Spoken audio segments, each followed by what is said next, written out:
Kevin Richards, who's the CEO of Ventura Web Design. Is now going to be joining us in a moment to talk about technology news, including a project at Google called Project Loon. I'm not sure what it is, but we'll find out.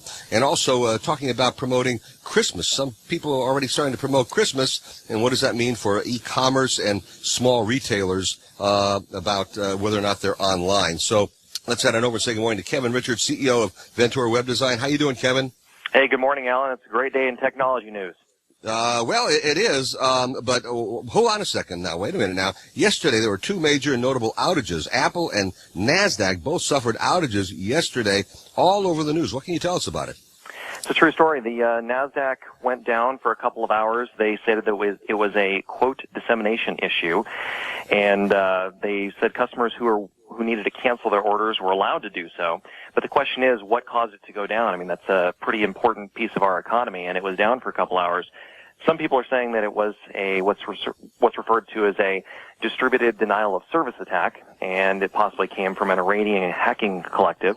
Of course, NASDAQ is not saying whether or not that's true, but they're definitely confirming that there was a 3-hour outage. All right, and what about Apple? What happened there? Apple was another one, and I know you're a newly anointed Apple fan, and you've got to pay attention to that. The Apple Cloud was down. Bits and pieces of it were actually down for a period of about 11 hours. It affected about 3 million people, and what was down was the iMessage, the photo stream, documents in the cloud, backup and restore, and another thing called photo journals. Now, what exactly is the cloud? I still haven't, I see it, I guess I use it, but I'm not even clear what it is. Well, moving forward in technology, the trend is to get data into centralized locations so that it's available to you on all your different devices. And in theory, that's great. It makes everything accessible, and it makes your experience good no matter where you're at, no matter what device you're sitting in front of. The problem is things are inevitably going to break, and we saw that yesterday on 2 major services. So when you have everything in the cloud and you don't have a backup locally on your own machines, you might end up with a period of time where you're sitting around twiddling your thumbs waiting to get back to work. Oh, okay. So now, so let me understand what the cloud is. You save your information to this cloud, and you can access it from. I can get it from my Mac, or from my iPad, or from my iPhone. Is that right? Exactly. And what's even cooler is that, say you're watching a video and you stop watching it on the iPad, and then you want to go watch it on your computer. It'll pick up exactly where you left off.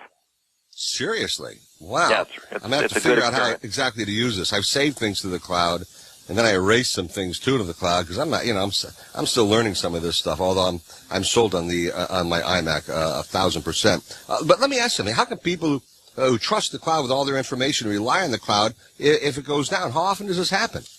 Well, it definitely happens enough that you need to pay attention to it.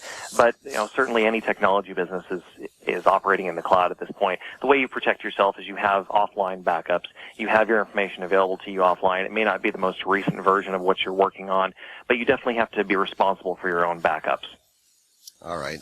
Now, a couple of things I want to talk to you about also. I know both Google and Facebook want to connect the world to the Internet. Is that right? It's true. They want more people to be online, and they certainly have good reason to do that. It's hard to imagine, but the vast majority of the world, I understand, is not currently connected to the Internet. Is that true? It's true. About 2/3 of the world is currently not on the Internet. Only about 2.7 billion people have reliable, consistent Internet access. So both Google and Facebook want you to. They want to connect more people, and they want those people who are connected to spend more time online. And the reason for that is very simple. They're both advertising companies. They both make all of their revenue when you spend more time online. Yeah, I knew that. That made total sense for sure. So let me ask you something else. I mentioned this earlier, and I want to find out what exactly is this Loon that Google's talking about. Project Loon. Some might say that it's a double entendre when you understand what the project is. Google wants to have balloons flying at 20 kilometers in the air, providing Internet access to the entire globe. Seriously, how are they going to keep it up there? Well, they're already working on it. The balloon is powered by solar panels. They produce about 100 watts of power, which is enough for the unit to be controlled, as well as for it to charge the battery for use at night. And up at 20 kilometers, the winds are very predictable. They go in predictable patterns, so they'd be using the the winds to steer those balloons around the entire globe, and the signal would bounce from balloon to balloon to balloon, and then at the appropriate spot would bounce back down to the terrestrial internet. All right, because a lot of drones up there. I'm thinking about the big traffic, running into other traffic, drones and balloons run into each other. I could see all that stuff happening. They're saying that planes fly at about 10 kilometers, so the balloons would be up there at 20. And Okay. they've also been very careful about their testing. They do a lot of testing in Northern California with these, of course, and they show videos online of when they're contacting the air traffic control and letting them know they're sending a balloon up and bringing a balloon down. So it seems like they're being pretty responsible in that testing. Where can somebody see this Loon thing? They can go to allenstock.com. There's a great link right there, and they can view a video about it. They can also go to google.com/Loon. All right, so you posted it, I think, last night at allenstock.com. Check it out. It's Project Loon. You can see what it's all about. And also, while you're there, you can also check out the Pet Pick of the Week, which will be Kathy Jung and the Pet Pick will be joining us in a few moments. And, of course, you can always find the Nevada SPCA by going to the right-hand side of my webpage. Click on the icon there for NSPCA as well as Ventura Web Design. In a moment, we'll come back and continue talking with Kevin Richards, also with Ventura Web Design. Christmas only 124 days away. What are retailers doing to prepare for the holidays? And how are small businesses going to be using the web to be able to get business to them? We're going to find out about that. I'm talking right now also to Kevin Richards. He's the CEO of the Ventura Web Design. Kevin, Christmas only about 124 days away. It what is. Are retailers doing? If you talk to any of my employees, I'll tell you about mid-April, I start running around saying Christmas is almost here. Well, what are retailers doing now to prepare for the holidays? Well, the big guys like Toys R Us, they're realizing that they don't want customers to be holding out and waiting for the big shopping days, the Cyber Mondays or the Black Fridays. They want that shopping to be happening now.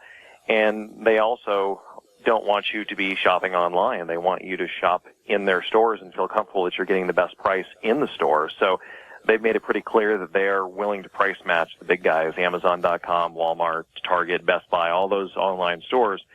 Go into Toys R Us, they'll match it. So the big guys are realizing that they can't ignore the internet world now. They have to make the brick and mortar shopping retail experience just as good as what's provided online.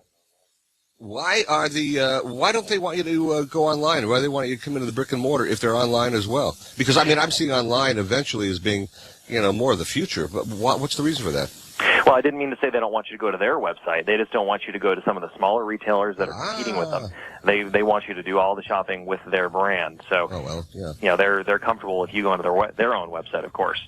But according to the National Retail Federation and Shop.org, about 40% of holiday shoppers say they begin shopping before Halloween. So now's the time.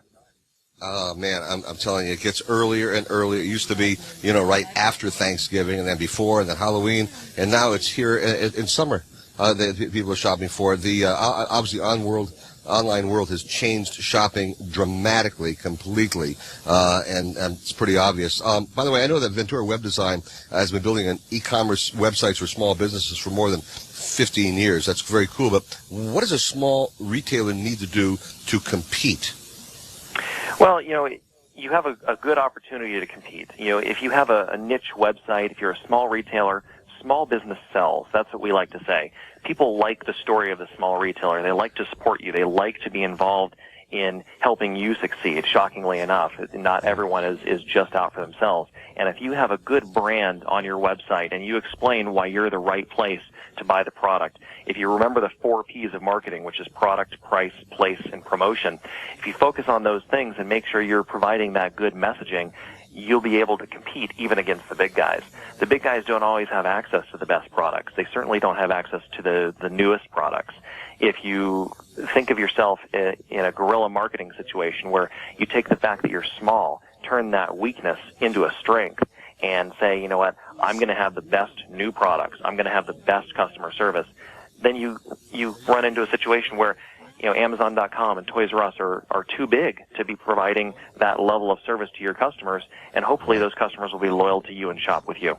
Kevin Richards, Ventura Web Design, I want to thank you so much for joining us this morning. I appreciate it. To find out more about Ventura Web Design or to contact Kevin, all you have to do is go to alanstock.com and go to the icon on the right-hand side of my page. It's Ventura Web Design, and click onto that, and you will be in touch with Kevin Richards and the good folks at Ventura Web Design. Kevin, thanks so much for being with us. We'll do it again next Friday. Thanks, Alan. Have a good one.